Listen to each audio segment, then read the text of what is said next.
Недавно Генеральной прокуратурой выявлены коррупционные схемы по возмещению и возврату НДС отдельным частным компаниям.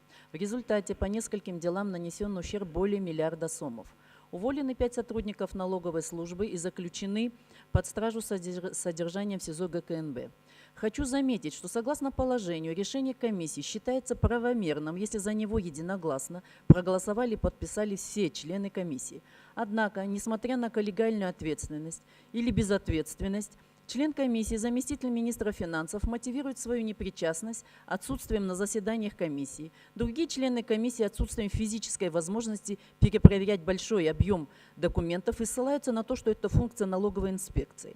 В составе комиссии были замминистра экономики, замминистра финансов, зампредседатель налоговой службы, зав. Отделом Центрального казначейства, начальник управления таможенной службы и другие должностные лица.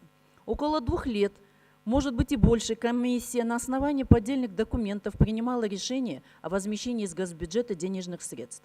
Речь идет об огромных суммах возмещения из бюджета, и разве это не преступная халатность высокопоставленных чиновников, которым доверена законность выдачи бюджетных средств?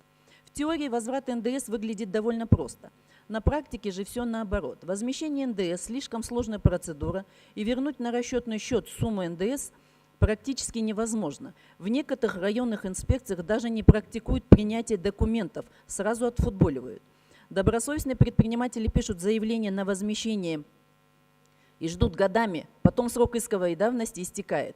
Была порочная практика, что пока всех членов комиссии не задобришь, решение по возврату НДС не получишь, и все об этом знали. Но, судя по всему, для некоторых компаний отказа не было. Это узаконенное воровство из казны государства.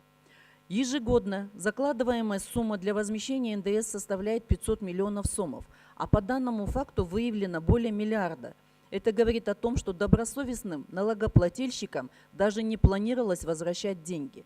Я считаю, что должны быть приняты самые жесткие меры в отношении всех членов комиссии по возмещению и возврату НДС, которые также, вероятно, участвовали в этой коррупционной схеме. Если не участвовали, то значит проявляли преступную халатность, за что также должны отвечать перед законом. А то, как обычно, привлекли рядовых сотрудников и этим ограничились. На время следствия все члены комиссии должны быть отстранены от занимаемых должностей. Должна быть установлена причастность и безответственность всех членов комиссии по возмещению и возврату НДС и незаконному выводу бюджетных средств. Также необходимо ликвидировать данную комиссию как неэффективный и коррупционный орган. И для четкого определения ответственности внести изменения в налоговый кодекс в статью 280. Спасибо.